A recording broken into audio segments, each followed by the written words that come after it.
औज़ुबिल्लाहिमिनश्शैतानिर्रजीम बिस्मिल्लाहिर्रहमानिर्रहीम। शुरू अल्लाह पाक के प्यारे नाम से जो इंतहाई हमारी शाहरग से भी ज्यादा हमारे करीब है। नाजरीन, आज की वीडियो में मैं आपको बहुत सारी अपडेट्स देना चाहता हूं, तो काइंडली आप जो वीडियो है वो एंड तक वॉच करें और अपने फीडबैक से आगाह करें। तो कुछ मैं आपके सामने अपडेटेड चीजें रखूंगा पीटीआई की तरफ से। उसके अलावा जो डॉक्टर यास्मीन राशिद हैं वो भी अस्पताल में दाखिल हैं, और इमरान खान साहब का जो बयान आया है पीटीआई की, आपको पता है जो अभी लेटेस्ट एक तहरीक चलने वाली है जिसका मोमेंटम बन रहा है पूरे पाकिस्तान में। पंजाब में अभी तक जो भी नदी नालों में तुगयानी आ रही है उसकी वजह से मजीद लोगों की हलाकतें हैं, वो भी मामला आपके सामने रखूंगा। और सवात में उसातिज़ा के हाथों बच्चे पर तशद्दुद होता है जिसके बाद बच्चा जो है वो दम तोड़ गया। इसी के साथ टोबा टेक्सिंग से भी ये न्यूज है कि एक तालिबे इल्म के साथ बदफेली करने की कोशिश की गई है, जिसके बाद अभी उसको अरेस्ट किया गया है। तो सबसे पहले आपके सामने रखूंगा बानी पीटीआई का आखिरी ट्वीट। आपको पता है कि पंजाब में एक मोमेंटम है, 5 अगस्त की जो डेडलाइन है वो दी गई है हुकूमत को भी। तो इसी के हवाले से उनका कहना था वाज़ेह तौर पे कि मुझे अगर जेल में कुछ होता है, जो भी मेरे ऊपर सख्तियां हो रही हैं, तो इसका सिर्फ और सिर्फ जो जिम्मेदार होगा वो आसिम मुनीर होगा, क्योंकि इनके कहने पर ही सब कुछ करवाया जा रहा है। इसके बाद उनका मजीद कहना था कि जब मैंने अपने दौर में इनको ओहदे से हटाया था तो इन्होंने जुल्फी बुखारी के जरिए मेरी बेगम बुशरा के साथ राब्ता करने की कोशिश की, मिलने के लिए, अपना ओहदा बहाल कराने के लिए, लेकिन जो बेगम बुशरा है उन्होंने इनको साफ तौर पे इनकार कर दिया मिलने से। तो उसके मामले में ये बेगम बुशरा को भी इसीलिए जेल में इन्होंने रखा हुआ है। तो इसके बाद जो डॉक्टर यास्मीन राशिद हैं, आपको पता है कि रिसेंटली बहुत देर से ये न्यूज आ रही है मुख्तलिफ मीडिया चैनल्स के ऊपर कि उनकी जो तबीयत है वो आए दिन नासाज रहती है। तो आपको पता है कि जो उनकी उम्र है वो अच्छी खासी है, इससे पहले उन्होंने इस तरह की जो जेल है वो नहीं फेस की। तो हो जाते हैं मामलात, या इंसान जब रूटीन से हटके किसी और जगह पे जाता है तो इंसान को तब फिर पता चलता है कि जब मैं अपने घर पे था तो मैं कितने सुकून से था, मैं अपनी दवाइयाँ टाइम पे ले रहा था, या डॉक्टर जो थे वो मायना करने के लिए टाइम पे पहुंचते हैं। तो मतलब इनकी जिस हिसाब से ओवर एज है उस हिसाब से इनके लिए काफ़ी मुश्किल पेश आ रही है जेल में। तो आए दिन ये खबर सुनने को मिलती है कि इनकी तबीयत काफ़ी नासाज है। हम दुआ गो हैं जी अपने हर उस पॉलिटिशियन के लिए जो वाकई ही सीरियस में बीमार है। तो हम उम्मीद करते हैं कि अल्लाह ताला इनको भी सेहत तंदुरुस्ती दे, और भी जितनी पाकिस्तान की पॉलिटिकल जमातें हैं उनके जो हमारे पॉलिटिशियन वाकई में ही बीमार हैं, अल्लाह ताला उनको शफा अता करे। आपको पता है कि इनके ऊपर जो मेन केस है वो यही है 9 मई के हवाले से कि इन्होंने तोड़ फोड़ वगैरह की है। तो अदालत को चाहिए कि इनकी उम्र का लिहाज करते हुए इनके जो केसेस हैं वो टाइम पे जल्द से जल्द सुने जाएं। अगर इनका जुर्म साबित होता है तो इनको सजा दी जाए, ताकि इनका जो टाइम पीरियड है वो ये इस तरह से तकलीफ वाला कम से कम हो। तो इसके बाद नाज़रीन हम बढ़ते हैं। आपको पता है कि रिसेंटली अभी पाकिस्तान में एक जो चाचा साजिद थे जिनकी वीडियो पूरे पाकिस्तान में, क्या मतलब जहां जहां पाकिस्तानी रहते हैं ना दुनिया में, हर जगह वायरल हुई है। तो अभी पाकिस्तानी जो अवाम है, आपको पता है कि कोई भी चीज अगर थोड़ी सी ट्रेंडिंग में जाए तो उस नाम के पापड़ भी निकल आते हैं। तो अभी मार्केट में एक नया पापड़ आया है जी, चाचा चिप्स के नाम से। और इनकी बड़ी प्यारी ऊपर तस्वीर लगी हुई है मुस्कुराते हुए, सर के ऊपर टोपी भी है। तो लिहाजा अगर कॉपी करनी ही थी तो आपने जो इनकी वीडियो प्रॉपर वायरल हुई थी काले कोट वाली, तो काला कोट भी इन्हें पहना देते। तो अगर आपने उनके नाम के पापड़ ही बेचने हैं ना, तो आपको ड्रेसिंग का भी ख्याल रखना चाहिए कि उन्होंने ड्रेस कौन सा पहना था। तो इसी के साथ नाजरीन जो अगली चीज है, आपको पता है कि पाकिस्तान के जो प्राइम मिनिस्टर हैं शहबाज शरीफ साहब, वो कभी भी कुछ अच्छा करने की कोशिश करते हैं ना, तो वो जो सोशल मीडिया है ना उसकी जद में आ जाते हैं। इसकी मैं आपको अभी हालिया मिसाल देता हूं कि अभी उन्होंने ऐलान किया है कि जो भी टॉपर तलबा होंगे मेरे मुल्क के, तो मैं उनको रिक्शा देने का ऐलान करता हूं। यानी कि अपनी तरफ से तो उन्होंने एक मॉडर्न चीज करने की कोशिश की है, लेकिन अवाम ने इसके ऊपर इतनी मीम्स बनाई हैं। और मुझे पर्सनली भी लगता है कि यार अगर हम फेल होते हैं तो घर वाले बोलते हैं रिक्शा लेके देंगे बेटा, अगर हम पास होते हैं टॉप करते हैं तो वजीर आजम साहब बोल रहे हैं कि रिक्शा लेके देंगे। सर क्या पाकिस्तान में सारे तलबा को रिक्शा ही मिलेगा? या तो आपने कोई 8-10 किस्म की जो कैटेगरीज हैं वो बताई हो ना, कि जो सबसे लोअर नंबर लेगा उसको हम रिक्शा लेके देंगे, जो उससे बड़े लेगा उसको हम चलो फलां गाड़ी लेके देंगे, जो उससे बड़े लेगा उसको हम फौज में भर्ती कर लेंगे। मतलब इस तरह की कोई कैटेगरीज होनी चाहिए। मतलब सब जो टॉपर के तलबा उनको इलेक्ट्रिक रिक्शा। तो मुझे पर्सनली भी लगता है कि वाकई ही आपने तलबा की तौहीन की है, सॉरी टू से सर, लेकिन आप अच्छा करने की कोशिश कर रहे हैं तो बजाय इसके आप इनको रिक्शा लेके दें सर। और भी बहुत सारे काम है पाकिस्तान में, स्कॉलरशिप्स दें ताकि ये दुनिया में जाएं, आगे पढ़ें, ज्यादा से ज्यादा जो इंटरनेशनली टेक्नोलॉजी के अदारे हैं ये उनमें काम कर सकें और ये आके पाकिस्तान को रिप्रेजेंट कर सकें। जैसे कि सबसे बड़ी मिसाल है जो डॉक्टर अब्दुल कदीर खान है, वो दरअसल बेसिकली पाकिस्तान में तो काम नहीं थी ना कर रहे पहले, लेकिन उन्होंने बाहर काम किया। फिर जब उनको लगा कि मुल्क को उनकी जरूरत है और उन्हें यह काम करना चाहिए, देखें आज उन्होंने कितना बड़ा जो कारनामा है वो सर अंजाम दिया।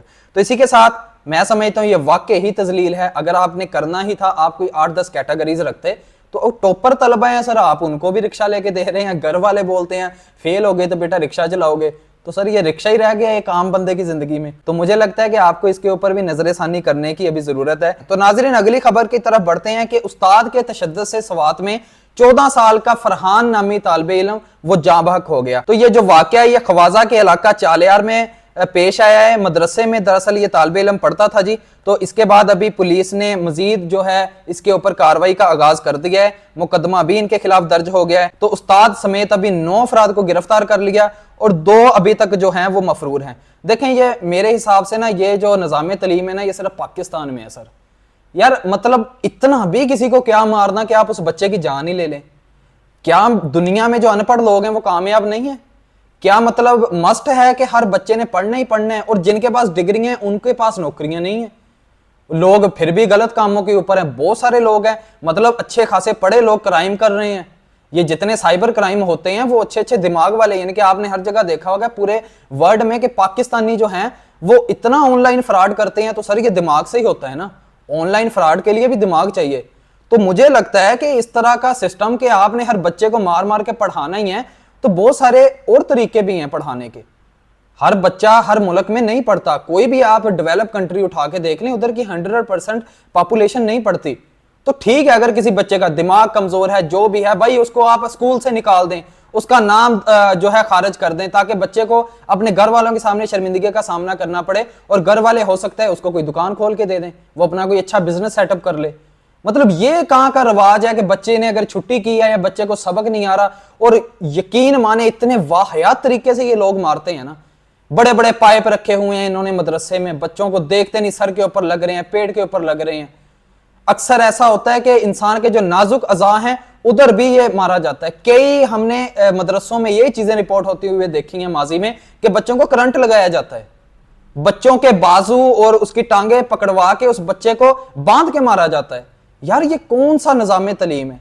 क्या ऐसी कोई भी मिसाल हमें इस्लाम में मिलती है कि बच्चे को आप बिल्कुल ऐसे ही थोपें उसके सर के ऊपर? तो लिहाजा ठीक है यार, पॉपुलेशन के हिसाब से हमारे मुल्क में स्टडी जरूरी है, लेकिन इतनी भी क्या जरूरी कि आप किसी की जान ही ले लें। अब कत्ल का हिसाब कौन देगा? क़यामत वाले दिन आप देंगे सर। क्या फायदा सारी उम्र बच्चों को कुरान पढ़ाने का? आपने एक नाहक जान को कत्ल कर दिया, सारी उम्र उसके माँ बाप के लिए उस बच्चे की कमी आप कैसे पूरी करेंगे? तो लेकिन ये पाकिस्तान है जी, कुछ भी पॉसिबल है। हम रोजाना यकीन माने थक गए हैं ये चीजें रिपोर्ट करते हुए, लेकिन कभी ये चीज सिर्फ इतनी होती है जो सोशल मीडिया पे आती है वो जरा फिर अरेस्ट कर लिया जाता है उनको। 2 साल के बाद वो फिर दंदनाते फिरते हैं और फिर वो बोलते हैं कि जी फलां MP है उन्हें वोट देना, क्यों? उन्हें मेरी जान छड़ाई है। तो ये ऐसे ही चलता है सर सिस्टम। जब तक हमारे MPA MNAs का असर रसूख नहीं खत्म होगा, हर इलाके में क्राइम आप नहीं रोक सकते। यकीन माने लोग, मैंने बड़े बड़े पागल देखे हैं, वो जी फलां अपने चौधरी हैं जी MNA साहब, मेरा उनके साथ बड़ा डाटा तल्लक है। क्यों? इलेक्शनों के दिनों में जी हम कंपेन बड़ी अच्छी करते हैं, हमने कभी उनको हारने नहीं दिया जी, हम हर हाल में उनके साथ खड़े होते हैं। वो फलाने टाइम पे उनके ऊपर बड़ा बुरा टाइम था तो हमने उनको सपोर्ट की थी, तो वो बड़ा लिहाज करते हैं जी। इतने साल से अभी नून लीग की हुकूमत है जी, या फलां पीपल पार्टी की हुकूमत है जी, या भी PTI के वो जो फलां वजीर हैं जी वो पहले फलां जमात में थे तब भी वो जीते थे, अभी भी वो जीते हैं। तो लिहाजा हमेशा वो हमारी बात सुनते हैं, हमारी जान छुड़वा देते हैं। जब तक इन लोगों का जो कंट्रोल है ना वो खत्म नहीं ना होगा अदारों के ऊपर से, कानून के ऊपर से, तो आप कुछ नहीं कर सकते। तो लिहाजा इसके बाद हम बात करेंगे नाजरीन गजा के हवाले से। आपको पता है कि फलस्तीन के बारे में जो लोग हैं वो अभी रिपोर्ट बहुत कम कर रहे हैं, तो हमें चाहिए हम अपनी जिम्मेदारी का मुजाहरा करते हुए इस चीज को भी ज्यादा से ज्यादा टॉप के ऊपर बयान करें, ताकि उन लोगों को जो उनकी आखिरी उम्मीद है, एक आवाज बनना है हमें उन मजलूमों की, वो कभी खत्म ना हो। तो अभी गजा में आप यकीन माने ये किसी बम के साथ जो शहीद हुए हैं, मैं उनकी तादाद नहीं बता रहा, ये वो लोग हैं जो अभी भूख की वजह से दम तोड़ चुके हैं। 111 अफराद का जो फिगर है वो भी सामने आ रहा है। लोग यकीन माने राशन लेने के लिए लाइनों में खड़े होते हैं, पानी लेने के लिए लाइनों में खड़े होते हैं, उनके ऊपर मिसाइल गिरा दिए जाते हैं। कौन पूछने वाला है? हम मुखातिब करते हैं सदर ट्रंप साहब को कि सर आपने दावे तो बड़े बड़े किए कि मैं रुकवा दूंगा, मैं नेतन्याहू के साथ नाराज भी हूं, मैंने बड़ी सख्ती के साथ उससे इन चीजों का नोटिस लिया है। क्या करें हम आपके नोटिस को? क्या करें हम अक़वाम मुत्तहिदा को? बात है प्रैक्टिकली दिखाने की। ईरान में अभी जंग रुकी है ना प्रैक्टिकली, ऐसे ही हमें गजा में नजर आनी चाहिए। तो यार आप सोचें इन चीजों को। सदा बादशाही मेरे रब की है। ये जितने अभी मुस्लिम मुल्कों के हुक्मरान हैं, आपने सदा इन इक़्तिदार के ऊपर नहीं रहना। यकीन माने आपका टाइम जाने वाला है, आपकी औलाद अगर बेशक इन तख्तों के ऊपर बैठेगी, उससे आपकी कब्र ठंडी नहीं होने लगी, आपकी कब्र ठंडी होगी आपकी नीयत के ऊपर। और बेशक मेरा अल्लाह नियतों को बेहतर जानने वाला है। ऊपर ऊपर से आप जो मर्जी कहते रहें कि जी इसराइल ऐसा है या वैसा है, और पाकिस्तान में भी अभी पाबंदियां लगा दी गई हैं कि आप एहतजाज नहीं कर सकते इसराइल के हक में। तो सेनेटर मुश्ताक अहमद साहब विद फैमिली, आम बंदे की बात छोड़ें, वो सेनेटर रह चुके हैं पाकिस्तान के, एक मोअज़्ज़िज़ शख्स हैं, उनकी उम्र का लिहाज नहीं, उनकी फैमिली का लिहाज नहीं, उठा के आपने उनको अंदर डाल दिया। तो ये इस्लामी कानून है। ये वही मुल्क है जिसके पासपोर्ट के ऊपर लिखा हुआ है कि आप इसराइल नहीं जा सकते, बाकी पूरी दुनिया जा सकते हैं। ये रियासत का रवैया उन लोगों के साथ होना चाहिए था जो चीन के खिलाफ बोलें कि नहीं जी हमारे तल्लुकात अच्छे हैं, वो हर जगह हमारे साथ स्टैंड करते हैं, हम चीन के खिलाफ यह एहतजाज नहीं होने देंगे। ओ भाई खुदारा, आप जो बानी हैं हमारे पाकिस्तान के कायदे-ए-आज़म मोहम्मद अली जिन्ना, वो बोलते हैं ये नाजायज रियासत है, हम इसको कभी तस्लीम नहीं करेंगे। पासपोर्ट के ऊपर मेंशन है, आप एहतजाज भी नहीं करने दे रहे। तो अल्लाह ताला सबको हिदायत दे जी। अल्लाह ताला आपको जो मरना भूल गए हैं ना, आप सिर्फ अल्लाह आपको वही याद करवा दे, कोई मंजर अल्लाह आपको दिखा दे ताकि आपके दिल डर जाएं और आप तौबा की तरफ रुजू करें। तो AFP की जो अपने सहाफियों को बचाने के लिए अपील है, यकीन माने 10 सहाफियों के लिए उन्होंने क्लेम किया है कि हमारे सहाफी भी उधर मरने वाले हैं।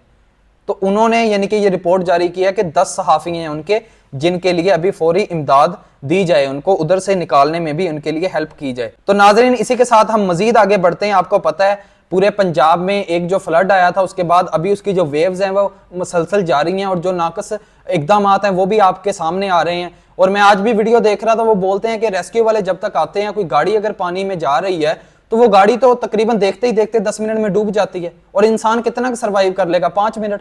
तो जब तक रेस्क्यू आती है वो अपने रस्से सीधे करते हैं, अपनी जैकेटें पहनते हैं, जो भी उन्होंने अपनी एहतियाती तदाबीर करनी होती है। यानी कि जब तक अवाम बोलती है कि वो ये करते हैं ना, तब तक लोग वैसे मर चुके होते हैं। उसके बाद या उनकी लाशें 4-4 दिन तक ढूंढी जाती हैं, या उसके बाद उनको वैसे ही फिर फौरन निकाल लिया जाता है। तो कोई पाकिस्तान में यार कोई निज़ाम बनाए आप, ये कोई नई बात तो नहीं है ना। क्या निज़ाम है, हम प्रॉपर क्या कर रहे हैं? क्या यही काम है, लोग डूबेंगे हम बचाएंगे, लाशें निकालेंगे, दफना देंगे, एहतजाज करेंगे, पैकेज देंगे, बात खत्म? क्या हम कोई ऐसा कोई लॉन्ग टर्म प्लान नहीं बना सकते कि एटलीस्ट हम आधे पानी को तो कंट्रोल करें ना? पता है ग्लेशियर कभी भी पिघल सकते हैं, जो क्लाउड ब्रस्ट है कभी भी हो सकता है। तो कौन समझाएगा हमें आके? अमेरिका तो मुझे लगता कभी नहीं आएगा, उसके अपने मुल्क में इतने ज्यादा अभी मसाइल हैं, या उसने जो उसकी तरजीहात हैं वो और हैं। कोई मुल्क नहीं आएगा, हर मुल्क का अपने ऊपर फोकस है। तो आप भी अपने मुल्क के ऊपर फोकस कर लें, आपको कोई बंदा समझाने नहीं आएगा। यकीन माने आप एटलीस्ट यार इतना तो करें कि लोगों की लाशें 20-20 दिन बाद मिल रही हैं, वो जो दरिया सवात का आखिरी नौजवान था। तो इसी के साथ नाज़रीन, मजीद लोग जो हैं वो पानी में बह गए हैं, बहुत सारी गाड़ियां वो अभी तक हमने देखी हैं मुख्तलिफ वीडियोस में, और एक गाड़ी में हमने देखा है कि साबिक वो कर्नल इसहाक थे, उनकी बेटी भी थी। तो आप देख लें, वो एक अच्छी सोसाइटी में रहने वाले लोग हैं, तो जब वो अपने घर से निकलते हैं तो उनकी गाड़ी पानी में बह जाती है। अच्छा, तो वो हाथ हिला हिला के मदद की अपील कर रहे हैं, लेकिन तब उधर कोई हो तो बचाए ना। लोग भाई अपनी जान का रिस्क कोई नहीं जल्दी लेता, बहुत अल्लाह के कम नेक लोग हैं। जिस तरह मोहम्मद हलाल हमारे सामने एग्जाम्पल आई थी, जिसको नोबेल इनाम दिया जाना चाहिए। जो आप एक्ट्रेसेस को दूसरों को देते हैं ना, असल हकदार वो लोग हैं। और वो 8 भाई हैं जो यही काम करते हैं, फी सबीलिल्लाह करते हैं। कुछ घटिया लोग भी हैं जो ये वीडियो डाल रहे थे सोशल मीडिया के ऊपर, मैंने खुद देखी है कि जी अच्छा हुआ कोई कर्नल भी मरा है, अब इन लोगों को दुख होगा। तो यार था तो इंसान ना। हम इस चीज के ऊपर नहीं है कि ये जितने ऊपर वाले अफसर हैं ये मर जाने चाहिए। हम इनको ये बोलते हैं कि आप इन बच्चों को, गरीबों को अपने बच्चों की तरह समझे। ये जो गरीबों के वालदैन हैं इनको अपने वालदैन की तरह समझे। तो यही चीजें हम बार बार कह रहे हैं कि जो निजाम आप अपने बेटे बेटियों के लिए समझते हैं वही बाकियों के लिए समझें। तो हमारा सिर्फ ये रवैया था। हम ये नहीं बोलते जो अवाम के लिए हेलीकॉप्टर अभी मुख्तस किए जाएं उनसे कभी किसी कर्नल को ना बचाया जाए, या हम ऐसे नहीं कह सकते कि अभी कुछ स्पेशल तौर पे एक हेलीकॉप्टर ऐसा ना रख दिया जाए कि जो सिर्फ वीआईपी लोग अगर कहीं मर रहे हो तो पहले उनको बचाने जाए। हम बोलते हैं यार ये सब जाने एक बराबर हैं, सब ने एक कब्र में जाना है, एक अल्लाह को जवाब देना है, एक ही नबी का हम कलमा पढ़ने वाले हैं। तो इस मुल्क में एक ही कानून है और उस कानून के नीचे हम सबको बराबर खड़े होना चाहिए। तो बस बात इतनी सी है। तो हम उनके लिए दुआ गो हैं जी, बेशक कोई कर्नल हो, आम आदमी हो, कोई भी अगर इंसानी जान जो जाया होगी हम उसके लिए मगफरत की दुआ करेंगे। और मैं स्पेशली इधर थैंक्स करना चाहूंगा जो लोग उधर के मकामी होते हैं, गिलगित बल्तिस्तान के या स्कर्दू के या जहां भी हंजा वगैरह में ये वाकया पेश आता है। आपको पता है कि जो मकामी लोग हैं ना वो फिर कुछ लोगों की हेल्प भी करते हैं। कुछ ऐसे भी घटिया हैं जो कि होटलों के किराए बढ़ा देते हैं, कुछ लोगों का थोड़ा बहुत रोजगार भी जुड़ा आता है जो कि जायज पैसे लेके अपने घर में ठहराते हैं। लेकिन जो कुछ लोग ऐसे हैं कि जो कि फ्री में मस्जिदें ओपन कर देते हैं, लोग उधर हैं। अभी हमारे सामने रिसेंटली आया कि लोगों ने अपने चर्च ओपन कर दिए।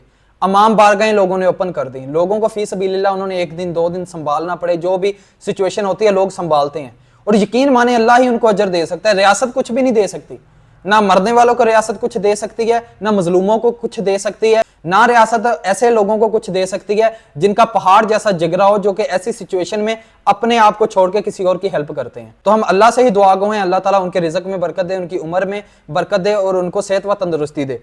तो मुसाफिरों को रात भर ठहराया, लोगों ने खाना खिलाया, सहूलतें दी, यानी कि लोगों ने एक अच्छा मुसलमान होने का पैगाम दिया। तो नाज़रीन चलते हैं अगली खबर की तरफ, जो कि मेरे अपने शहर टोबा टेक सिंह से है कि मदरसे के कारी ने बच्चे से बदफेली की है, जिसके बाद उसके ऊपर मुकदमा दर्ज हो गया है और जो मुलजम है वो भी गिरफ्तार हो चुका है। आप इसकी जो तस्वीर है वो भी अभी स्क्रीन के ऊपर देख रहे हैं। तो थाना सिटी टोबा की हदूद में मोहल्ला गोबिंदपुरा के मदरसा फातिमातुज ज़हरा में कारी उमर के 10 साला बच्चे हंजला से बदफेली। डॉक्टर के मुताबिक मुलजम कारी उमर कमसन बच्चे को मुसलसल ज्यादती का निशाना बनाता रहा है, जिसकी वजह से जो तबीयत है उसकी वो नासाज होने पर घर वाले बच्चे को DHQ अस्पताल टोबा लेकर गए। तो सिटी पुलिस वालों ने अभी मुकदमा दर्ज कर लिया है और कारी को गिरफ्तार भी कर लिया है और जो मजीद तफ्तीश है उसका जो अमल है वो जारी कर लिया है। तो आप देखें कि ये कितनी बड़ी बदबख्ती है हमारे पाकिस्तान के मदरसों की, और ऐसे केस ज्यादातर मदरसों में रिपोर्ट होते हैं।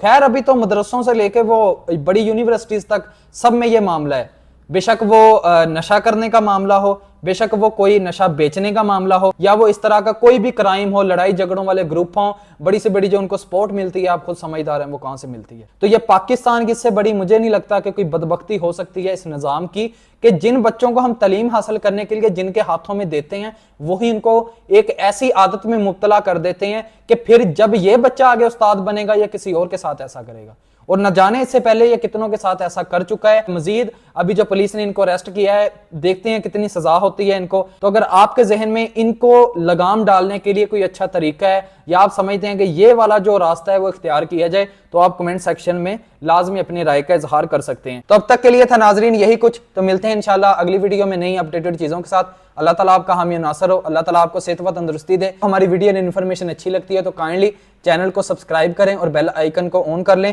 ताकि हमारी आने वाली मजीद जो वीडियोस हैं आप तक रसाई कर सकें। और इसके अलावा आप कमेंट सेक्शन में अपना फीडबैक जरूर दें। और बहुत बहुत शुक्रिया हमारी वीडियो को एंड तक वॉच करने का। फी अमान अल्लाह, खुदा हाफिज।